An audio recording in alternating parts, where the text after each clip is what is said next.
Lucas 22. O versículo é de número 7. Quero dizer algo aqui. Irmãos, eu sou tão feliz na Santa Ceia, mais feliz ainda, né? Não só pelo valor simbólico, que eu vou falar hoje sobre isso, mas porque eu vejo assim, todas as vezes que eu vou, o Ricardo Samuar na Santa Ceia pergunta: pastor, quem que vai pregar? Eu tenho uma crise.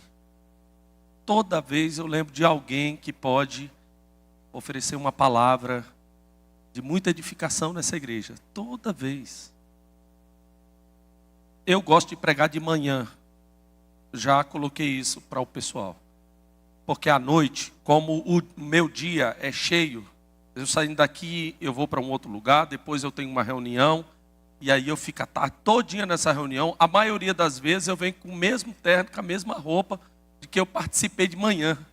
Eu venho à noite. Eu venho à noite. Mas aí à noite eu estou com a bateria mais baixa, né? E pregar com a bateria mais baixa não é legal. É bom estar bem a pregar. Mas eu estava pensando aqui, como nós somos privilegiados aqui com pregadores, com cantores e com irmãos que expõem a palavra de Deus aqui. Porque todas as vezes, se fosse por minha preferência, eu escolheria um outro irmão para pregar aqui. Uma outra irmã para pregar aqui, né? Nós tivemos aí, a ceia passada, 2 expositores da Bíblia aqui explicando coisas importantes. Eu de fato gosto muito, irmãos, gosto demais de ouvir pregação, porque eu tenho dificuldade de ver a pregação lá na internet. Então eu aproveito para ouvir presencialmente, né? Fazer igual o Martin Lloyd Jones. Martin Lloyd Jones diz: se você quer ouvir um bom sermão, ouça áudio meu. Se você quer ver um bom vídeo de pregação, se você quer ouvir o fogo, ele falava, né? Ouça um sermão meu. Se você quer ver o fogo, veja um vídeo meu. Mas se você quiser ser queimado, venha até o templo que você vai ser queimado. Então, hoje nós estamos com o privilégio de ouvir a palavra do Senhor. O texto é esse aqui, 22:5. 22:5 que eu falei? 7. Finalmente chegou o dia dos pães de fermento. Daqui a pouco eu explico isso.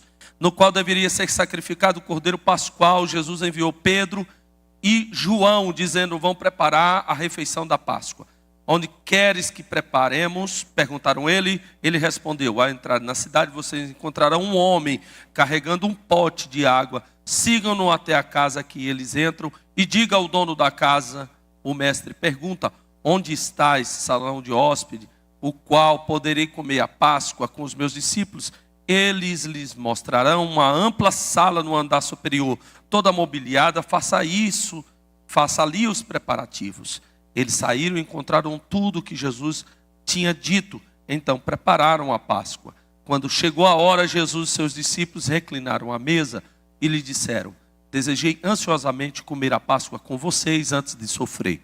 Pois eu lhes digo, não comerei dela novamente até que se cumpra o reino de Deus. Preste bem atenção nesses 2 versículos agora. Recebendo o cálice, ele deu graça e disse: tomem isso e partilhem uns com os outros, pois eu lhe digo que não beberei outra vez o fruto da videira até que venha o reino de Deus. Tomando o pão, deu graça, partiu e deu aos discípulos, dizendo: isso é meu corpo, que é dado por vocês. Faça isso em memória de mim. Da mesma forma, depois da ceia, tomou o cálice e disse: este cálice é a nova aliança do meu sangue derramado por vocês. 21. Mas eis que a mão daquele que vai me trair está com a minha sobre a mesa. O filho do homem vai como determinado, mas há daquele que o trair. Eles começaram a perguntar entre si o que iria fazer aquilo. Surgiu também uma discussão entre eles acerca de quem era maior.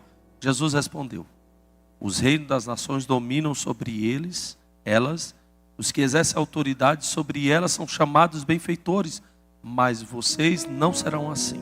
Ao contrário, o maior entre vocês deverá ser como o mais jovem, aquele que governa como aquele que serve. Amém. Cenáculo. Vamos definir algumas palavras. Cenáculo é de ceia, de ceiar. É um lugar onde se oferece uma janta, uma comida. Quando pediu para preparar o cenáculo, é preparar um espaço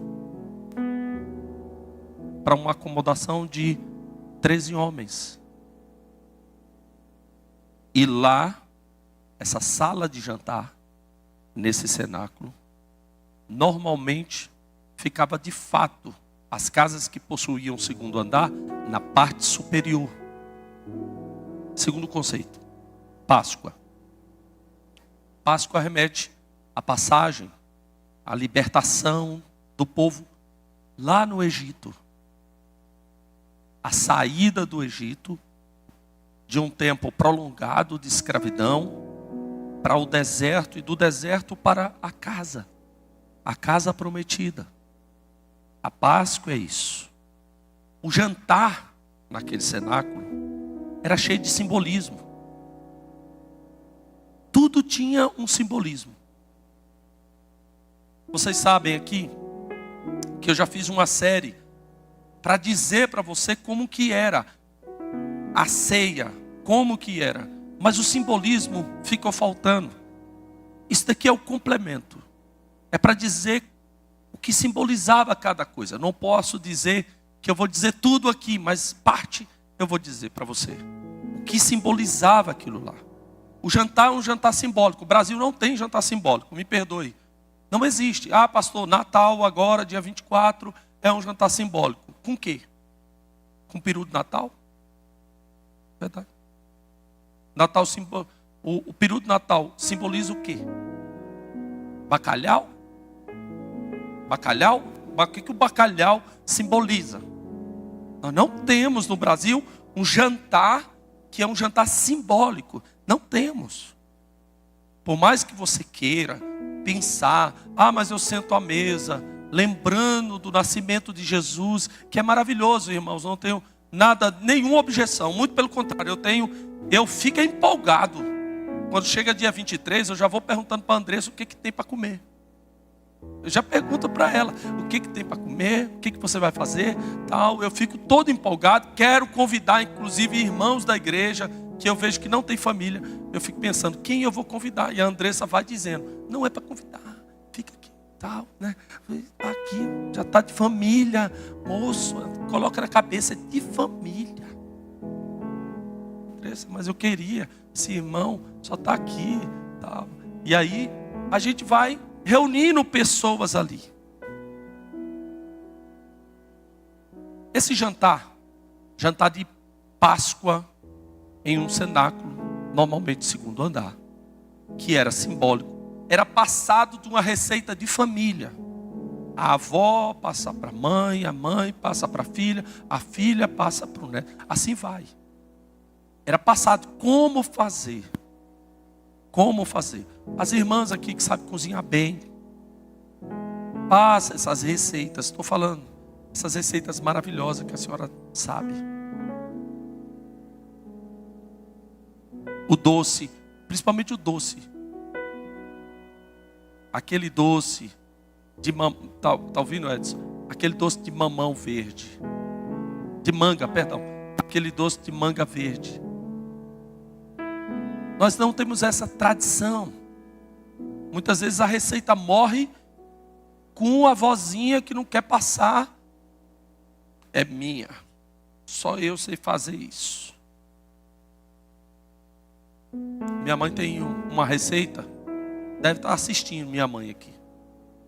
Minha mãe tem uma receita chamada filé de merluza. Filé de merluza é um peixe. E o molho é um molho de pera. Aí, ó, começou. Os gordinhos ficam loucos.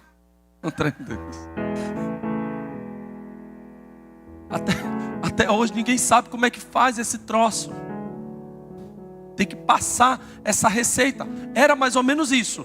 Uma festa chamada Festa da Páscoa, que vinha de lá para cá na tradição, o que estava na mesa passava de um para o outro. Passava de um para o outro. Ó, você tem que fazer assim, isso aqui é feito dessa forma, tem que ter nessa mesa isso aqui. Quando vocês forem reunir, tem que reunir assim. O tempero é esse, a comida é esse. Refeição. Refeição sagrada. Essa refeição é uma refeição sagrada. É uma refeição também memorial dos ancestrais lá atrás. É uma refeição que se coloca na mesa, sabe o quê? Lá nas receitinhas não pode faltar ervas amargas. Ah, mas esse troço não é bom. O Teteu mesmo ia rejeitar na hora. Só gosta de doce. Esse negócio não é bom, mas vai comer. Porque é para lembrar os anos ruins que nós ficamos lá no Egito. Ervas amargas faz parte da festa. Precisa estar aqui na mesa. Quem foi que ensinou isso, vó? Lá atrás. Veio de lá para cá a família e nós vamos manter isso aqui. O que mais tem na mesa? Ovos cozidos. Esperança do nascimento, do crescimento. Os ovos cozidos. Aí o Teteu vai gostar. Porque o Teteu chega da igreja 9h30, 10 horas da noite e fala: papai, coloca 8 ovos. 8 ovos. Irmão, ele já comeu 6 ovos e eu comi 2. Por quê? Porque segundo ele, os atletas, tipo Cristiano Ronaldo, que ele acompanha, comem muito ovo. E aí eu comecei a seguir o Cristiano Ronaldo mesmo. O cara acorda 4 da manhã, 3 da manhã, e ele pega um tanto de ovo e ele começa a cozir e comer. Normal, não tem nada, não tem sal. Eu falo, esse cara não é normal. Não, eu quero isso daqui. Isso, nesse ponto, ele ia gostar da tradição da família. Coxa de um cordeiro. Para lembrar do cordeiro que foi sacrificado antes da saída.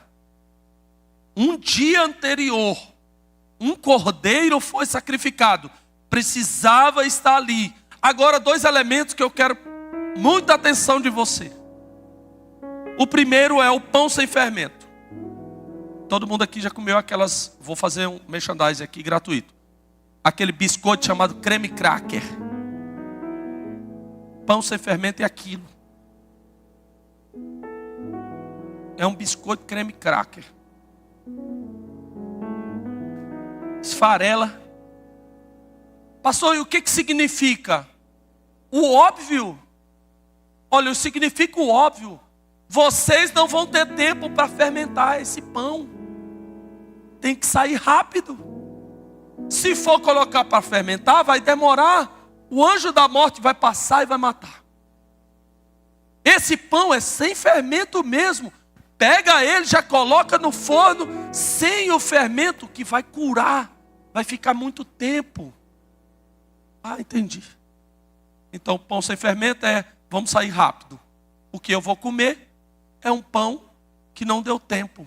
Porque no simbolismo, eu tenho que sair muito rápido dessa terra. É isso. Segundo, vinho. Remete ao sangue do cordeiro na noite que antecedeu a madrugada do anjo da morte. Esse sangue foi colocado nos umbrais. E eu quero dizer para você aqui, você que é pai de família e mãe de família, nos umbrais da nossa porta tem também o sangue do cordeiro, guardando, protegendo a minha família e a sua família. Sangue do cordeiro nos umbrais das nossas portas. É isso que simboliza. Agora pensa Jesus, nesse jantar, remetendo toda essa história de culinária, da forma como se come, da maneira como coloca, ele pega o pão e fala: isso é meu corpo. Uai, mas isso meu pai não me ensinou. O senhor está falando uma coisa aí que lá atrás o pão simbolizava sem fermento, porque sairia. Não, mas a partir de agora, eu quero dizer para você, de que essa festa, chamada Festa da Páscoa, estava dizendo sobre mim. Era só sombra. Algo surpreendente e mudando está acontecendo em um jantar que na história das famílias se dizia outra coisa e se pensava outra coisa.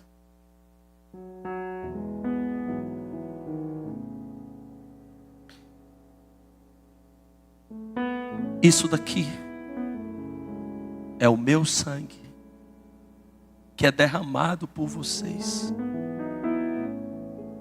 Não, mas aquilo era o sangue do Cordeiro que colocava nos umbrais para que o anjo da morte não levasse o primogênito. Mas eu estou dizendo para vocês de que aquela festa estava dizendo algo sobre mim. Nós estamos ceando aqui nesse jantar. E aqui tem pães asmos, erva amarga, cordeiro. Aqui tem um pão sem fermento. Aqui tem um vinho. E eu estou dizendo para você de que tudo isso aqui está apontando para mim. O que eu vou fazer amanhã vai dizer muito mais do que essa festa de tradição. De que nessa mesa eu estou trazendo uma alusão a mim. Nesse tom aqui, tom de despedida. Eu não gosto de despedida, acho ruim. Eu acho que um dos lugares assim, que mistura alegria e tristeza é aeroporto. Não sei se você já viu. O cara tá chegando, aí todo mundo tá assim, placar rindo, a outra tá chorando no canto.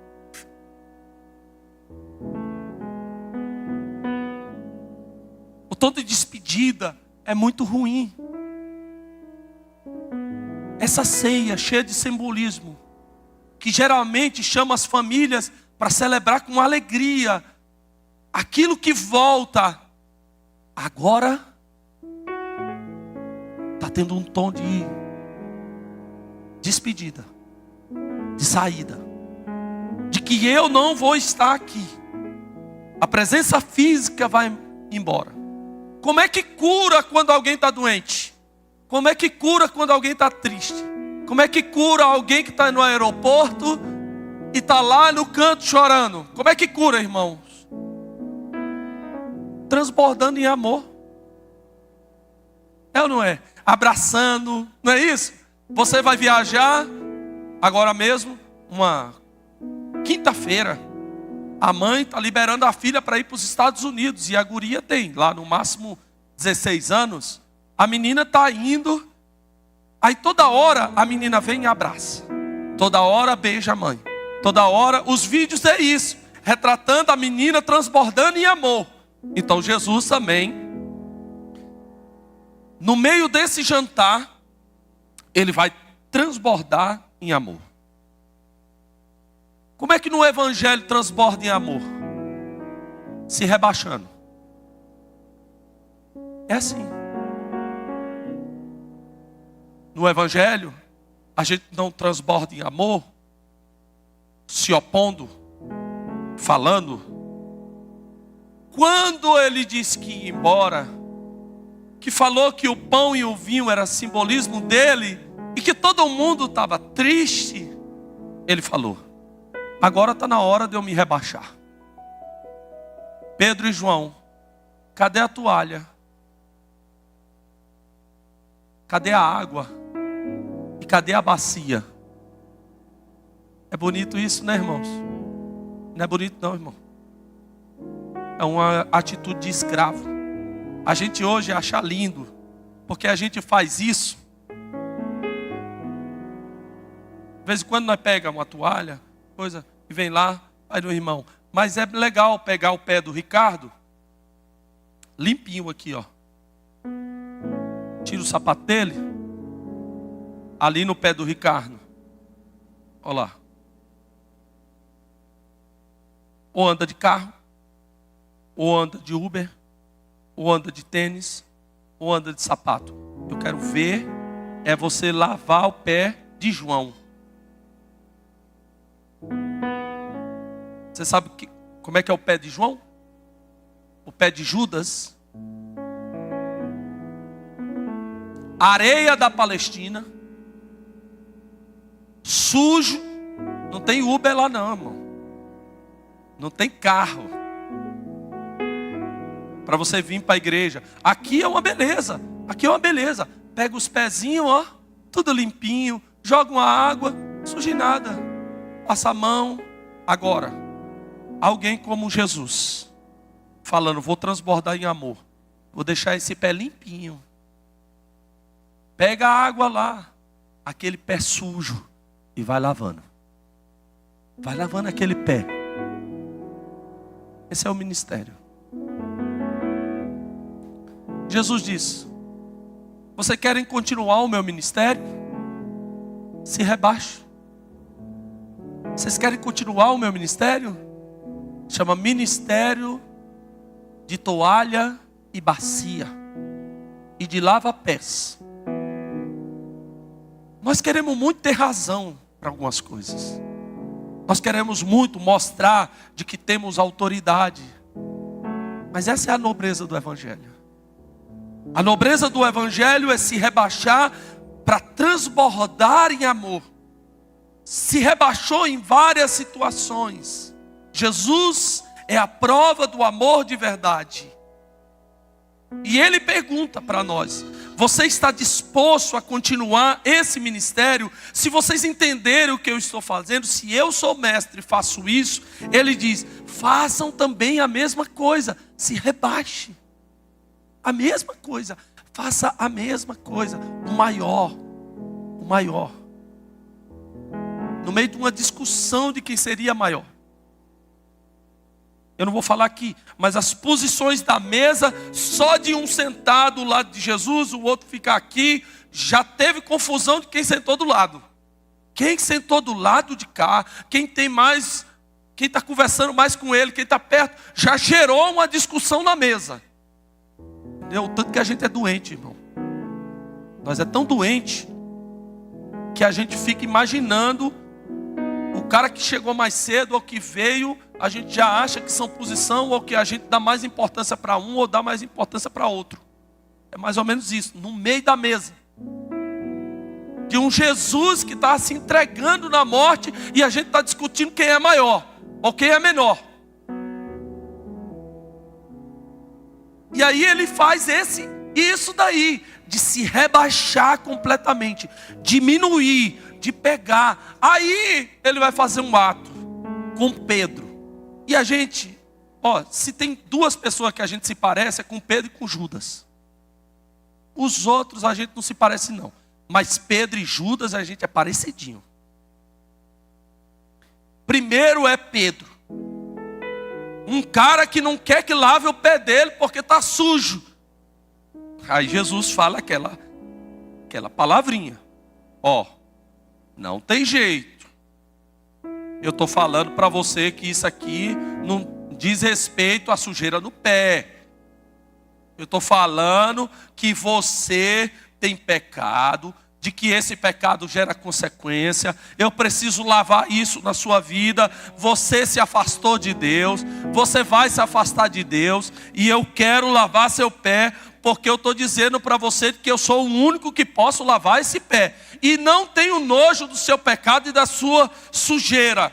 E ele falando: não, eu sou limpo. Eu tenho histórico de limpeza. Isso aqui, o senhor não vai fazer isso não. O senhor não vai se rebaixar em mim não. Só pode fazer isso com todo mundo, menos comigo. Ele falou: então você não faz parte não. Aí ele já muda. Igual aqueles, me perdoe, mas aqueles caras que é 880. Eu ia dizer outra palavra. Mas é 880. Ou ele não quer, ou ele quer demais. Ele quer um banho de cachoeira na cabeça dele. Não, agora eu quero que o senhor lave meu corpo todo. Aí Jesus fala: você é um aloprado. Desculpa, mas você é doido. Porque eu estou oferecendo lavar o pé, você não quer. Agora você quer que lave todo o corpo. Não, começa na cabeça, vai até embaixo. Quero tomar um banho dessa água agora. De certa forma, quando a gente entende o simbolismo, a gente fica meio radical mesmo. Porque até então, quando a gente começa a colocar a objeção, e Jesus clareia para a gente o que é para a gente fazer, aí tudo isso se torna interessante para a gente. Interessante. É por isso que nada que você faça, irmãos, não faça sem entender. Faça entendendo as coisas. Lúcido. O culto é um culto racional, né? O culto é um culto que você entende aquilo que está acontecendo. Como a gente parece com Pedro, a gente coloca essas objeções. A gente diz sobre essas objeções. Mas todo mundo aqui precisa ser lavado. Essa frase é uma frase que eu acho que eu poderia patentear. Não tem ninguém limpinho aqui. Sempre precisa de uma água. E se nosso pecado fosse um histórico criminal, tem gente que comete crime hediondo, tem gente que comete crime reiteradamente, ou seja, você seria culpado, minha irmã. E se fosse colocar aqui a ficha criminal, a gente ia rolar o rolo aqui de ficha criminal. Uma vez, uma repórter foi entrevistar uma policial, viu, pastora Edna? Para quem não sabe, a Edna prende também. Aí ela pegou uma mulher, tipo a senhora. Ela pegou e questionando. Mas vocês, eu prendo e vocês soltam. Aqui, ó, esse daqui eu prendi, foi semana passada, já está solto. Aí soltou assim a ficha criminal do cara.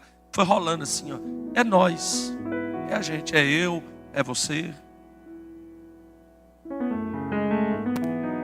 Porque você diz assim, ó. Você fala assim, ó. Pastor, pelo menos eu não falo mentira. Mentir eu não minto não. E eu não gosto que minta não. Eu acho que mentir é filho do diabo. Aí eu pergunto, você gosta de falar a verdade? Eu gosto só de falar a verdade. Você fala a verdade na cara? Gosto. E machuca as pessoas? Quando eu falo assim, pastor, eu falo na cara mesmo. Então você fala a verdade para machucar as pessoas, está pecando também. Viciado eu não sou não, pastor. Viciado eu não sou não. Você não é não, né? Não, eu não. Eu não tenho vício nenhum. E de celular, você não é viciado não? Celular parece que eu sou, porque eu uso. Então quando a gente começa a entender o conceito de pecado, que é muito mais amplo, né, Diogo? A gente começa a entender que em algum aspecto a gente precisa ser lavado. De que a gente não erra aqui, mas a gente está precisando ser lavado de outro aspecto. E de que a gente precisa desse perdão. O segundo personagem que parece com a gente é Judas. E Judas é um traidor, né? Judas é um traidor. E Deus ama quem a gente odeia. Jesus ama um traidor. Impressionante isso. Porque se a gente pudesse ter um momento com Jesus, esse seria: Senhor, não dá moral para esse cara. Sai fora desse cara. Esse cara é um traidor. Não mexe com ele. Esse cara é um safado. Ele está com 30 moedas ali, ó. Eu ouvi no bolso dele bater as 30 moedas. E ele pegou de Anás e Caifás. E ele vai beijar o Senhor. Vai por mim. Esse beijo é um beijo de traidor. E Jesus está amando esse cara. Isso é impressionante. Amou quem o rejeita. Amou quem negociou o preço. Amou quem... Isso aqui, de certa forma, oferecer o corpo e o sangue para Jesus, para Judas, é um convite para ele largar a traição, para ele largar o pecado. Não é reforçar o erro. Transbordar em amor não é reforçar um erro. Entenda isso. Quando alguém vê uma outra pessoa transbordando em amor, não é que Aquela pessoa está dizendo: esse erro aqui é um erro que eu apoio. Não é. É esperando mudar. É esperando a pessoa mudar. É o trato do Espírito Santo. E ninguém escapa disso. Ninguém escapa desse tratamento, do trato de Jesus. Quem aqui já não duvidou? Quem aqui já negou? Quem aqui não já pecou? Quem aqui não já deixou Jesus? Quem aqui não já vendeu Jesus? Vocês que estão aqui, eu acho que vocês jamais negariam Jesus igual Pedro negou. Estou sendo honesto. Primeiro, no pátio, um ambiente, muita gente, uma menina. Irmão, se voz de mulher não tinha muita força, imagine voz de uma menina perguntando para Jesus.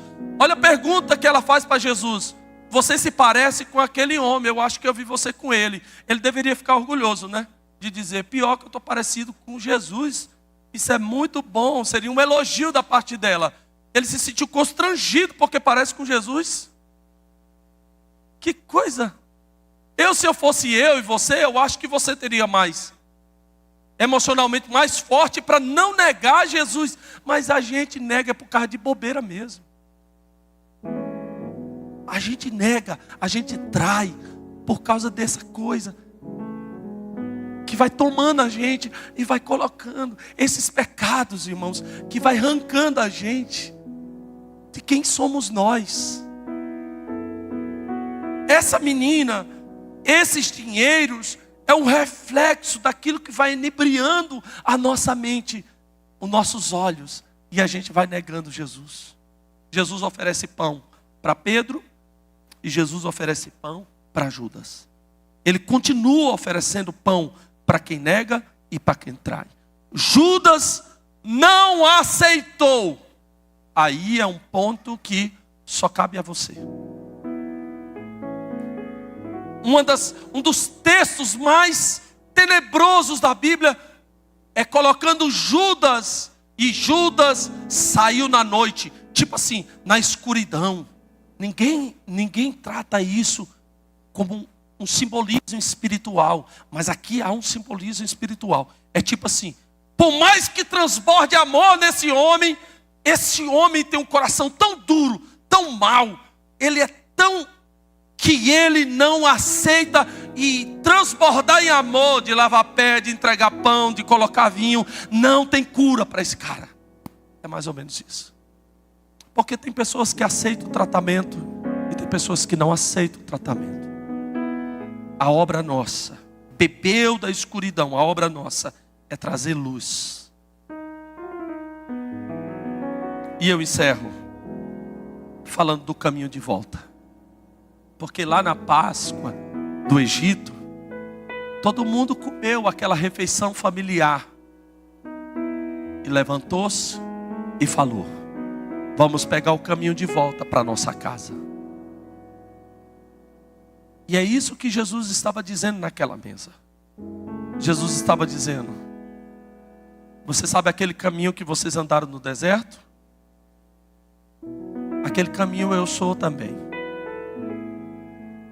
Só que, ao invés de você ficar no deserto, vocês vão ficar comigo. Eu sou o caminho para vocês voltarem para casa, para vocês saírem da escravidão e você chegar na Jerusalém, em Israel. Vocês querem voltar? Cabe todo mundo nesse caminho. Cabe Pedro, cabe Judas, cabe Miriam, cabe Arão, cabe Moisés. Cabe quem nega. Todos vocês precisam entender que eu sou o caminho e de que os seus pés têm que estar em mim, que sou a rocha. Eu é que dou sustento para vocês. Esse simbolismo que está aqui, de pão sem fermento, de vinho, de ervas amargas, de cordeiro, de sangue, tudo isso você me vê. Até o caminho que vocês andam para você chegar lá, sou eu. O caminho do deserto. É mostrando de que do início ao fim é Jesus.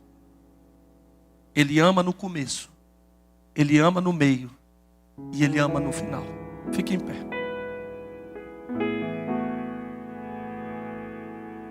Entra, mestre, descansa um pouco. Tá cansado, está sedento e rouco.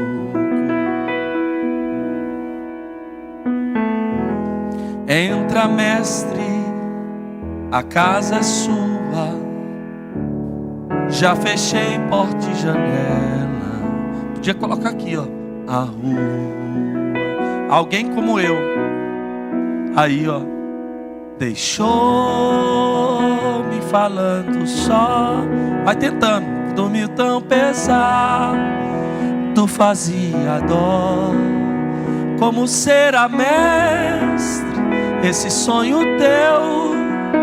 Sonha como um homem, sonha como Deus, sonha com a glória que tinha com o Pai na luz, ou sonha com a cruz.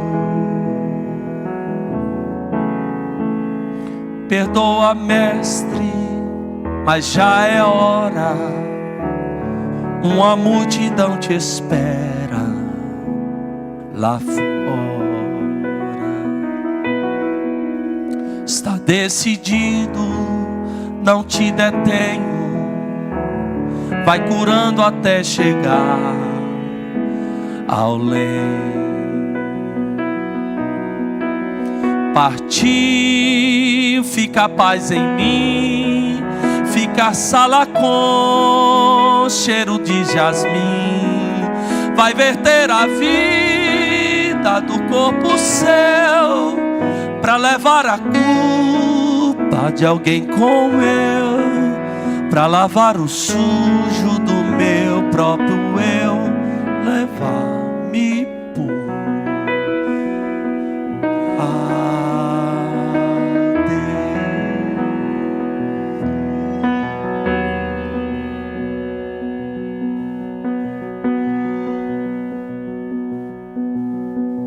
glória a Deus. Põe a mão no seu coração. O Senhor está lavando pessoas aqui. Lava, Deus, esse homem. Lava-nos o nosso ser. Lava-nos do pecado. Lava-nos, ó Deus. Purifica-nos, Senhor. Purifica-nos. Eu preciso explicar esse texto. As pessoas pegam o texto que eu vou ler agora, de 1 Coríntios capítulo 11, que fala que você tem que se analisar, né? Antes de comer o pão e beber o cálice. O texto passa até medo, o jeito que você fala passa até medo.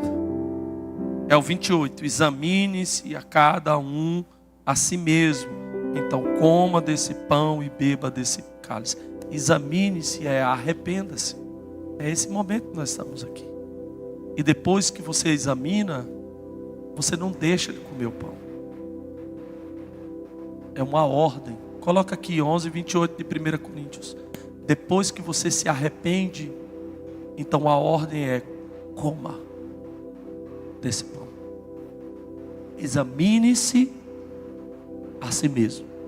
Normalmente a pessoa fala: examine isso aqui.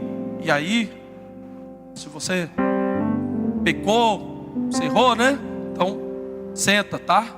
Não é para comer. Não. Depois que você examinar, te arrependeu, coma esse pão. Beba esse cálice. Coma desse pão e beba desse cálice. Não é relativizando o pecado, é supervalorizando a graça de Deus. É dizendo para você que está aqui, esse é um momento de reflexão, de simbolismo. E depois que você tem ele em mãos, coma e beba esse cálice. Eu quero